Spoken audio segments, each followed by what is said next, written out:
Welcome to our Christmas in July event. We are kicking off a celebration of all things Christmas, winter related, and we're bringing you some projects that are easy to put together, at least fairly easy. We don't want to take too much of your summertime. We want to have some fun thinking about let's prepare a little in advance so we have those wonderful projects for the Christmas season that will come faster than we think. Yes, it's 81 degrees here today in the Midwest, and we are thinking snow season. So I'm Colleen Tauke. I'm your instructor for this video and this event. And we are always love seeing where you're watching from. So remember to drop into the comment section. Let us know where you're watching from. Maybe let us know what the weather's like where you are. And if you're interested in snow season, what color combination? I chose red. Maybe you would pick something different. Let us know what you think. So we are going to be getting ready by downloading our pattern. So if you haven't already had a chance to download the patterns are fairly easy to download. Usually a QR code will pop up. If not, the link will be in the chat section for you to download if you haven't done that already. Within that pattern, now there's the QR code. Within that pattern, there's a little template that you're going to need to create the sections that create the snowflake. So make sure that when you go to download your pattern, the exactness or the size of that template isn't so critical in this project. Some projects we worry about having it download exactly. If it happens to be off by just a little bit, you're still going to be able to create the snowflake and create that fun design. But whenever you download a pattern and it has a template, make sure that it's at 100% and that it doesn't do any kind of a sizing thing to the pattern so that you get a likeness to what we're actually working on. Like I said, if it's off by a little bit, it really won't matter because we are going to create these snowflakes on a background square, and you could stretch them apart a little bit more and have a little bit more open snowflake, and it will still work. So we are joined by, oh my, they're coming in. Someone was from France. I missed it. It's hot in France, of course, evidently. We've got Deborah saying good morning from Pennsylvania. Carolyn popping in from Tulsa, Oklahoma. Patty, who's watching from Washington State. And Cynthia says hello from Newcastle, Pennsylvania. We are glad that you're here. We have our quilt community stretches around the globe. That's what's really fun about seeing who pops in and what the weather is there, what time of day it is. Sometimes people are watching in the evening, sometimes live with us here in the United States. So we are going to be working on snow season. This version that I have here finishes to be 11.5 by 35.5, but there is a way for you to make that shorter or longer, and it's an easy process. We will talk about that as we're putting our snowflakes together.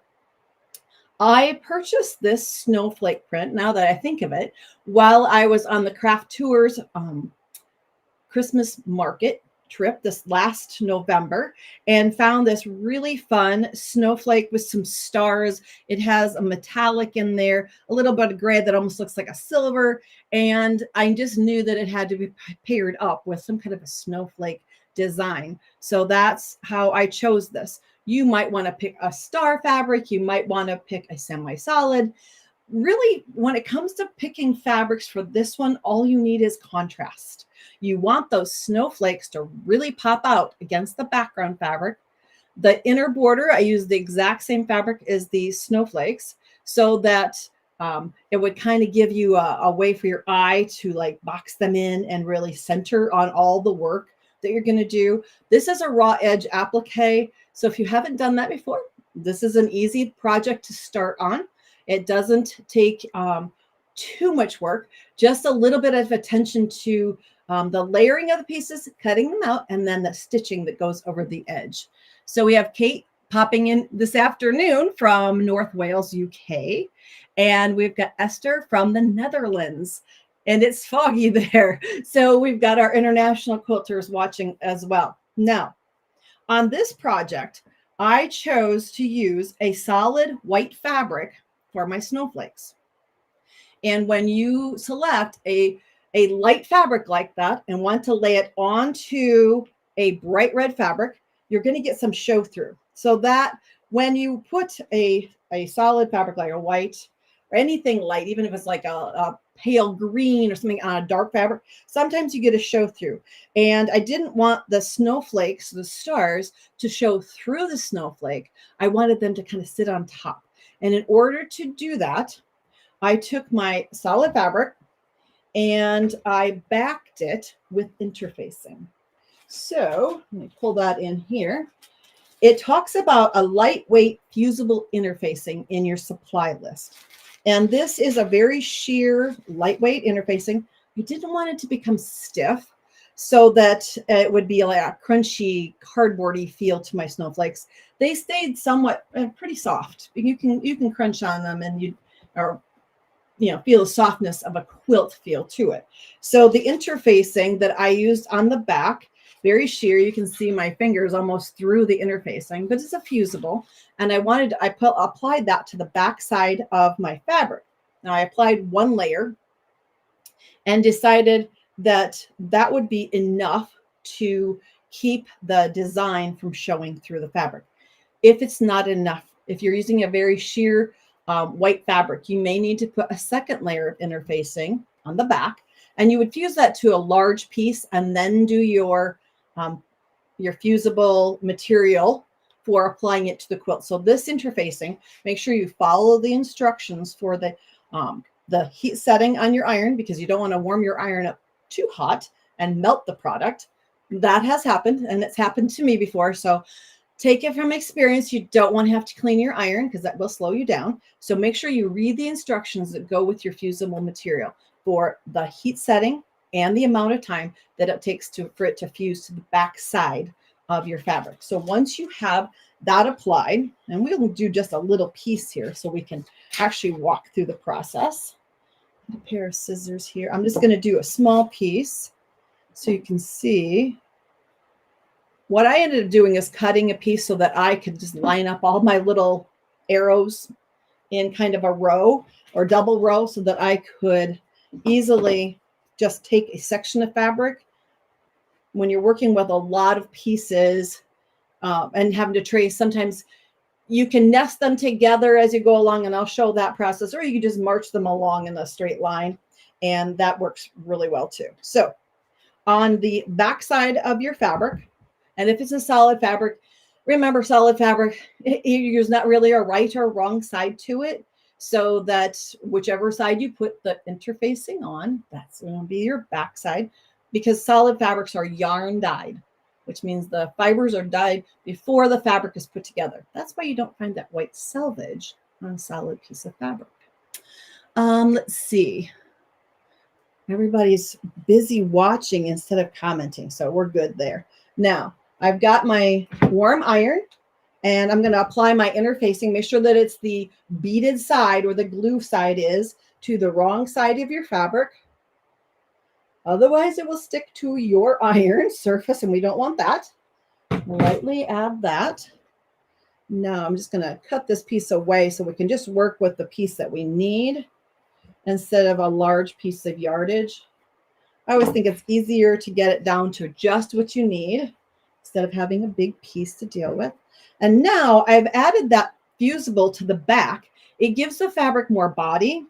It makes it so that the design underneath doesn't show through. No one knows it's there. And now we will go back and trace off the shapes that we need for our fusible. Now I am using a heat and bond. You can use any kind of, and it lists their heat and bond light. It doesn't have as much of a glue layer to it. There are a lot of different fusible products on the market. This just happens to be the one that I prefer. Everyone usually picks one that they like. So if you try one and it doesn't really work the way, or doesn't behave the way you want it, try another product. There's 2 or 3 or maybe on the market out there. So also make sure you read your instructions again for the heat setting and the amount of time, because every product's a little bit different. This product is a glue layer that is applied to a piece of paper, And the paper side is the side we're going to draw our shapes on.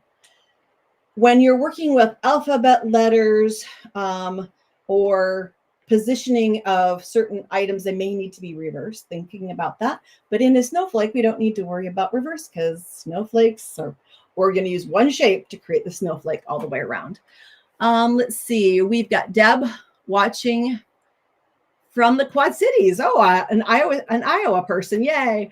And then we have Robin saying good morning from North Carolina. Deborah, hello from very warm North Carolina. I'm busy working on Christmas items. Yay. So perfect timing, because as quilters, we know we need that amount of time to complete our projects. So starting in July is just very logical. Other people are like, it's not even, summer's not even over yet. But as quilters, we know we need that amount of time to get our projects worked on. Okay, and completed. Because a top is a top, but until it's quilted, it's not finished, not without binding.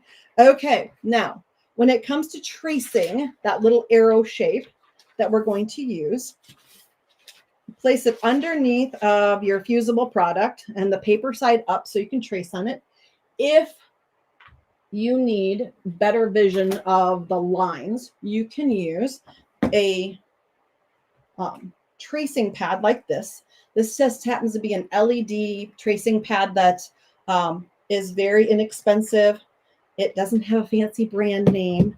It was purchased off of Amazon so that it gives you the capability to trace items very easily. You have to stand at the window like I did for years, where your hands go numb trying to trace in the daylight, and that leaves you nighttime work completely out. So with this simple little light board, used to be that you needed this big, huge light box, and now it's this little tiny thin pad. So it's just an LED tracing pad. I'm going to take and trace a couple of my, and you can trace this with anything. I would suggest staying away from mechanical pencil because the lead on pencil can be picked up on the blade of your scissor and carried to the white fabric. It doesn't always happen, but I've had it happen a couple of times. And it just made me sad that all of a sudden my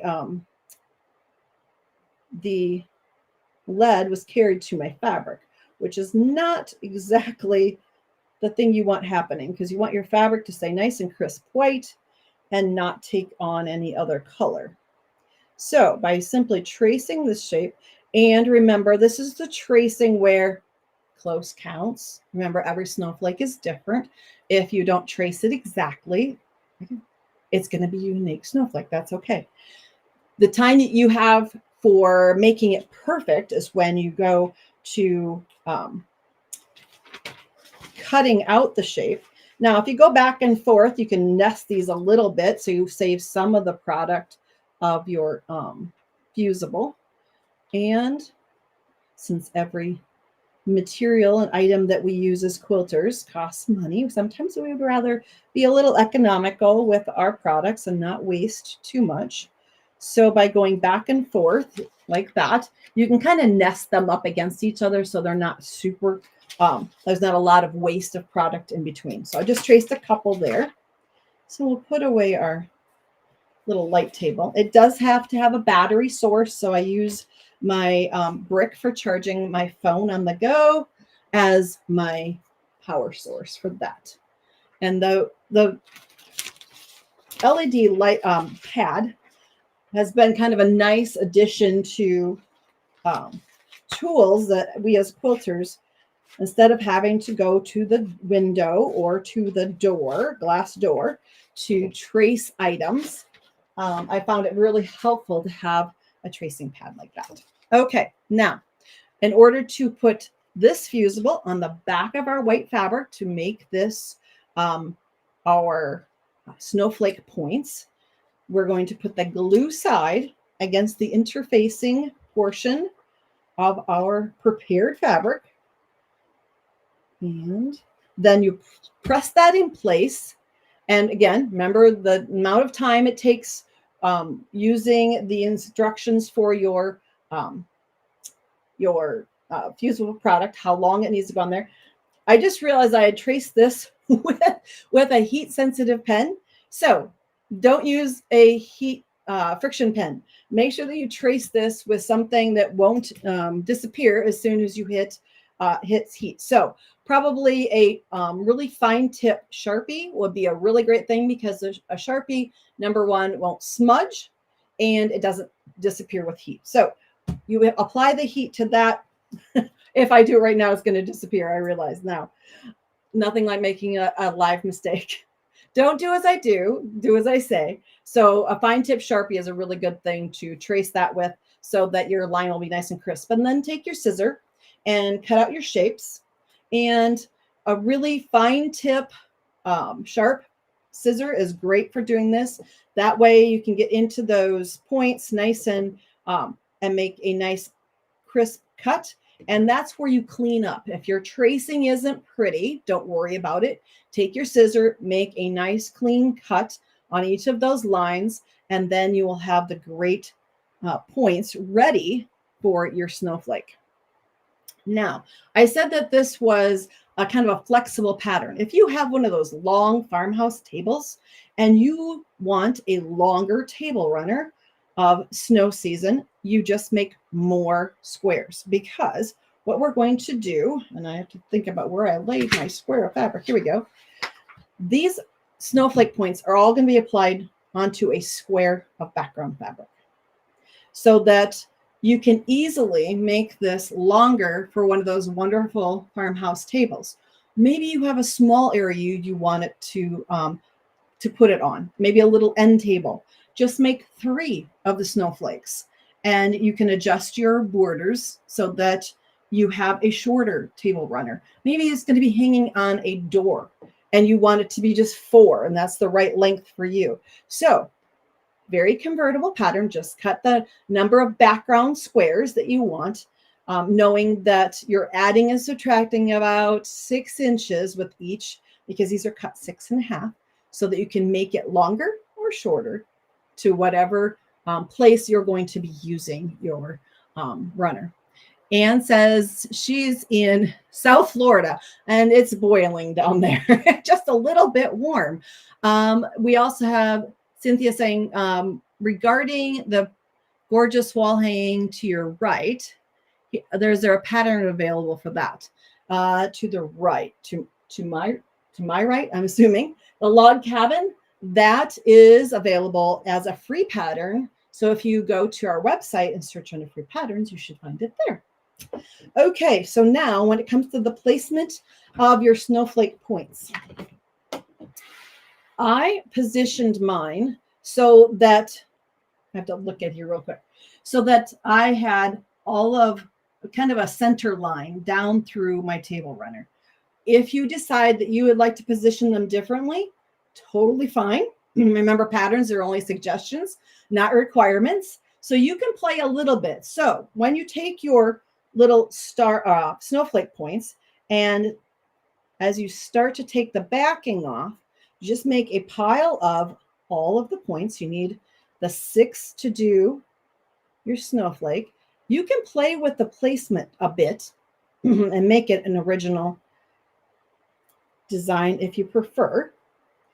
I just found that it was a little bit easier to use, at least to align the blocks, by putting that one post kind of down through the center.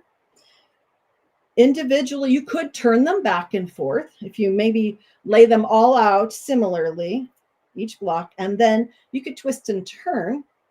It kind of depends on if you're a person who likes symmetry.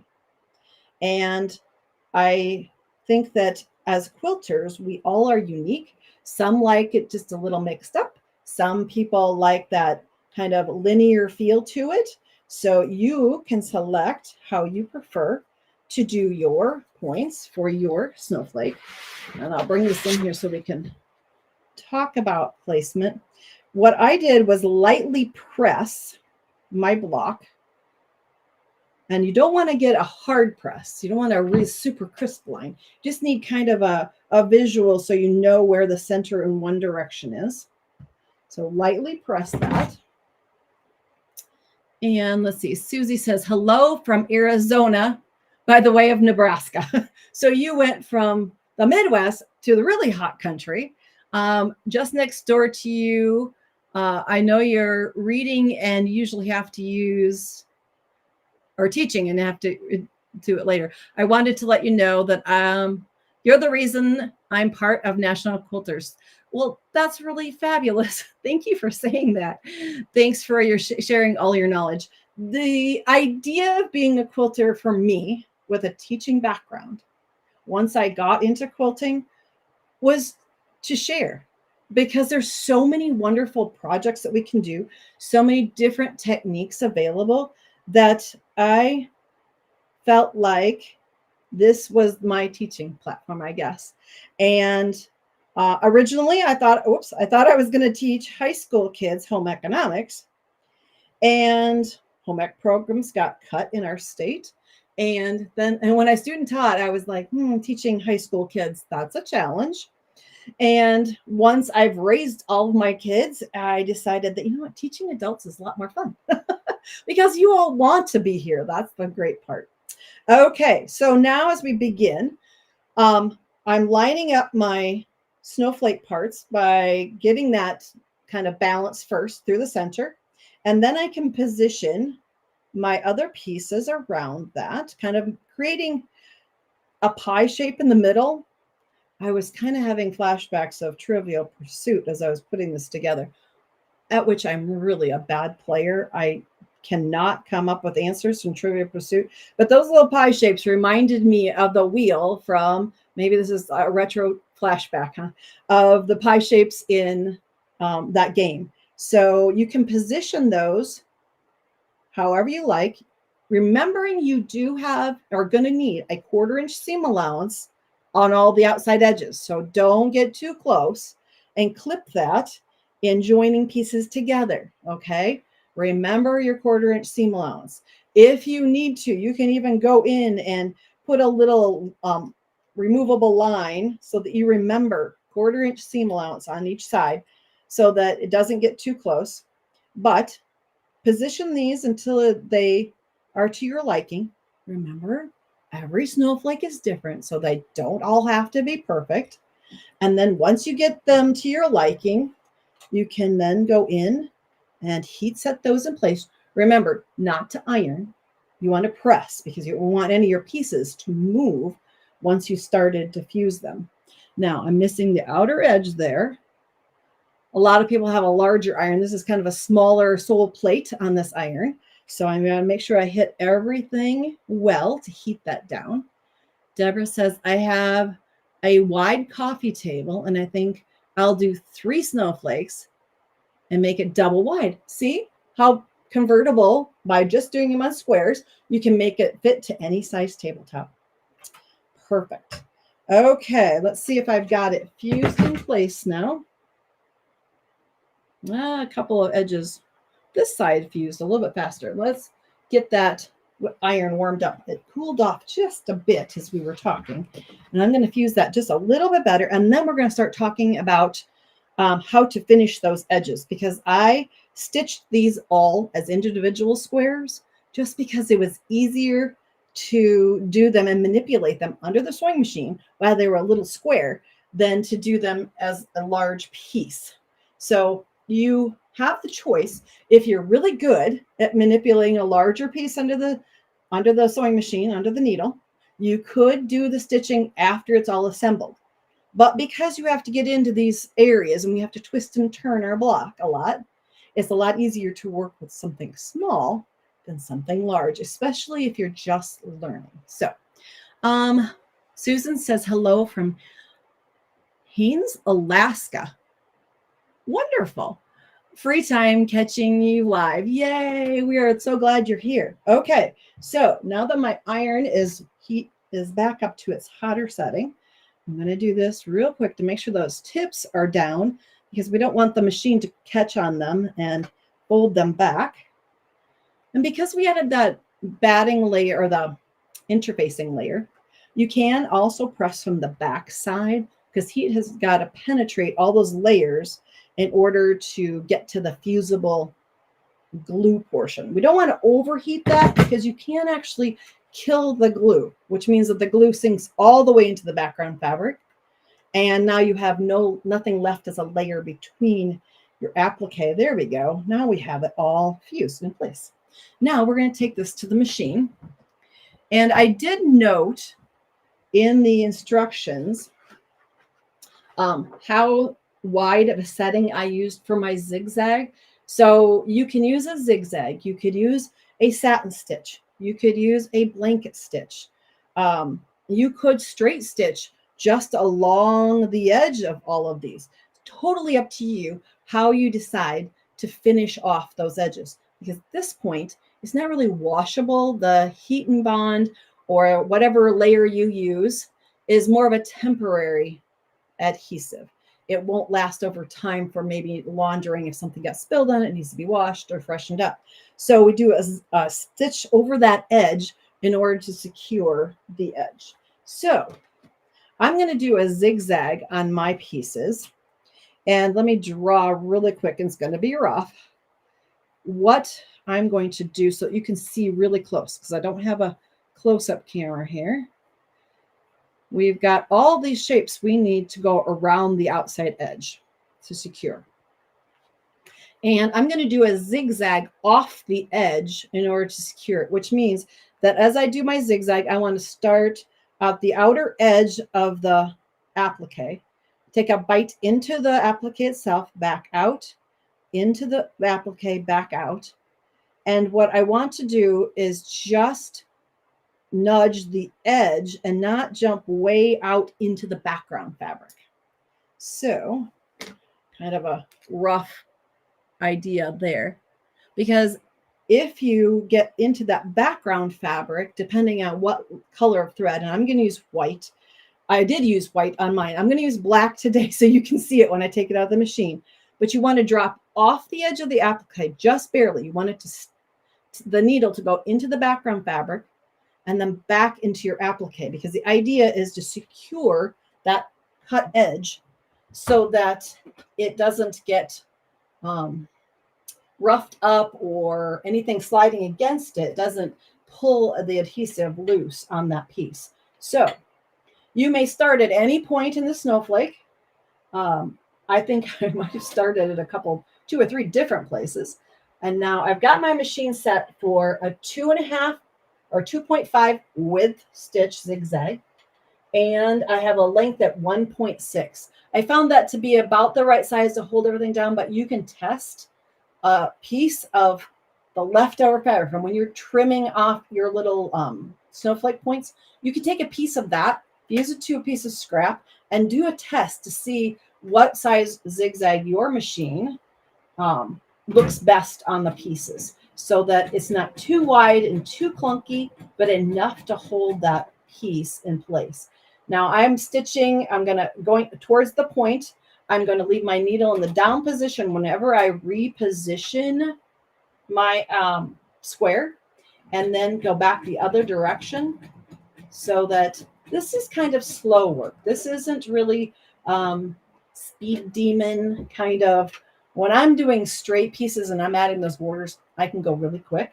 But when I'm doing a zigzag on an applique, I'm doing this really intentionally so that I'm securing that outer edge well, and I'm not going super, super fast. So you can see I did that slow pace, needle down when I'm going to change direction so that my applique doesn't slide away. I'm just repositioning the fabric underneath there. So you can see that I was going fairly slow. Okay, now if I hold that up, you should be able to see design board there. Lovely black thread on a white applique, but you can see there, I think, this one right here, you can see that black thread, how it drops off into the background and then into the applique, then out into the background, going slow, kind of stitches pulled apart a little bit so that it's not a satin stitch. This is just a zigzag. Satin stitch would mean the stitches were right up next to each other and really cover that edge. Some people would prefer to use a blanket stitch, and that's totally fine also. There are lots of ways to finish off applique. Could you do the quilt as a quilt as you go? Yes, you could. You could cut your batting and backing. Quilt as you go is a little bit different. There's a couple of different definitions of quilt as you go.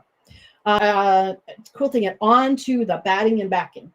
You prepare your backing and batting that are larger than your finished project.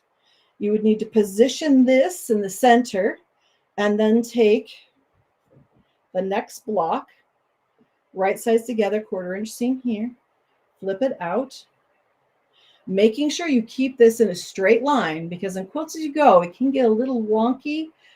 Just make sure that as you open this up, you keep a straight line of your cut edges. Then you could start at one end and build, or you can do from the center out. Either is acceptable.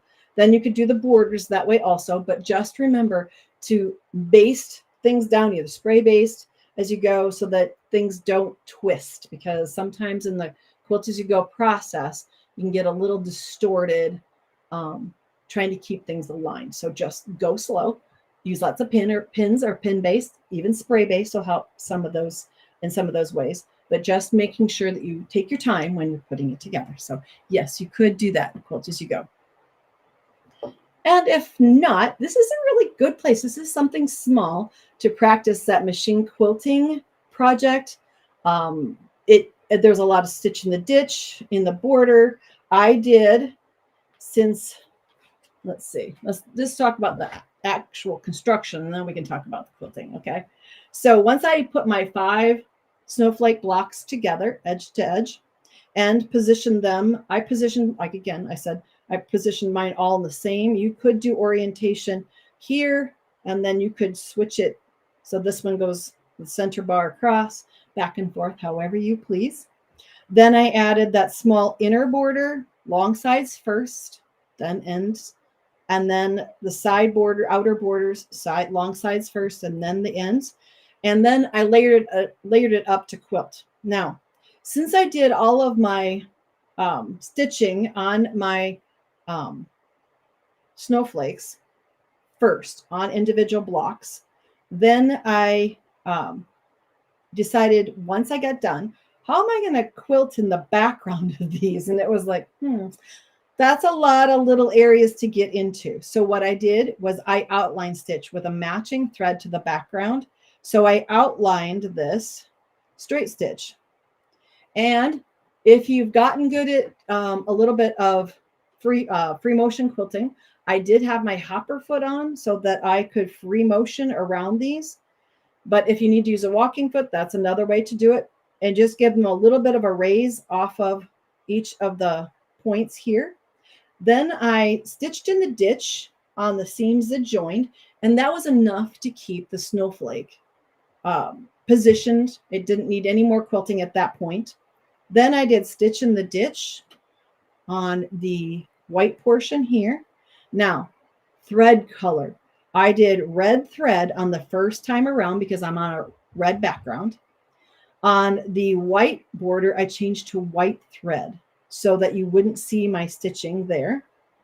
And then on the outer border, I did just a simple meander. There's so much going on in the busyness of the fabric that I figured a meander with just a little loop is enough texture to hold the rest of it in place.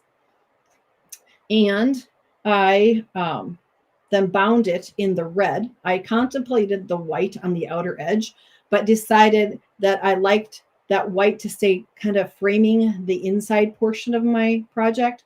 So I just went with the red board or a binding for the finish on this.